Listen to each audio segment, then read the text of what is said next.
What's up, everybody? William the Creator here, and today we're doing Electric State. I saw this last month on Netflix, and this is Russell Brothers. Yes, the guys who directed Captain America: The Winter Soldier, Captain America: Civil War, Avengers: Infinity War, Avengers: Endgame, and now Avengers Doomsday and Avengers Secret Wars. Yes, this is one of the kind of the side projects they like to do between movies of Marvel that they do.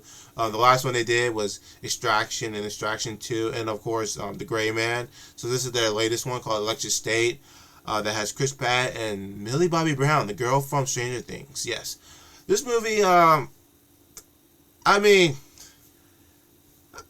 enjoyed it. It was a fun watch. It was more for entertainment. Story was, like I said, like most of the time, it's just an easy concept to follow. It's just a girl trying to find her lost brother in a world where everybody, the one technology where people have androids, let the androids do everything while they relax. On the other side, it's like kind of like if you've seen Ready Player One, that's what it reminds me of. It's like Ready Player One, where people put the things in and they can use their right side, one side of their brain to control the robots, but the other one is them doing something that's relaxful. Like they can be on a beach, they could be shopping at the mall, they could be playing video games somewhere, or they could be in a movie, watching a movie for hours while the other side is controlling this robot to do their daily jobs. That's basically Electric State. And the girl, Millie Bobby Brown's character, she's like, I'm not doing this yet because you all are now all disconnected from the world and everybody else and not talking to each other. You're all doing exactly what the corporation wants you to do, is to be disconnected and unsocialized and not care about how reality is. And at the same time, all the robots they used to have to help them out and stuff were sent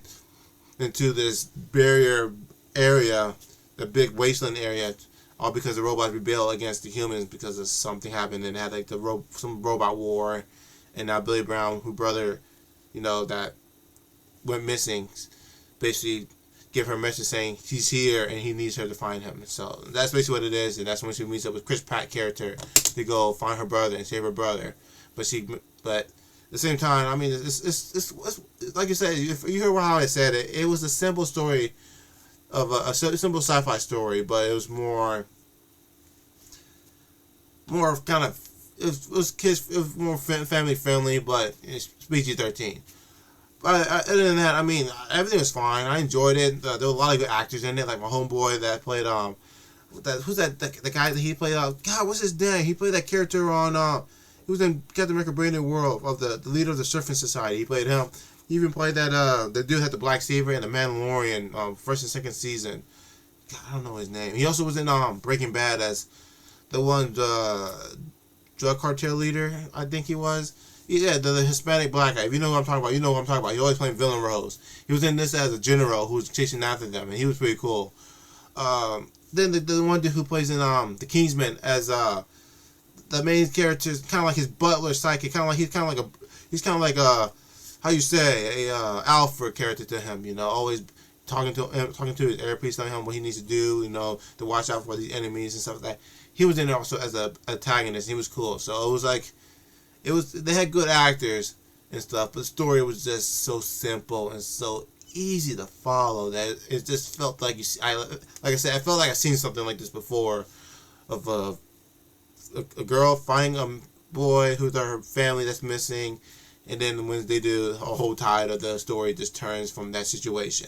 That's technically what it is, but with robots. The cinematography, it was awesome. There were scenes where where you're looking up above at a giant robot and you're like, holy shit, you just felt like you were just there seeing a giant robot above you about to stomp on your ass.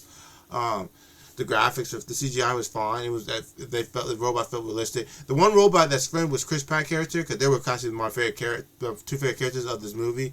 They were hilarious. They were like going back and forth, roasting each other and stuff. That one robot was roasting his ass and shit.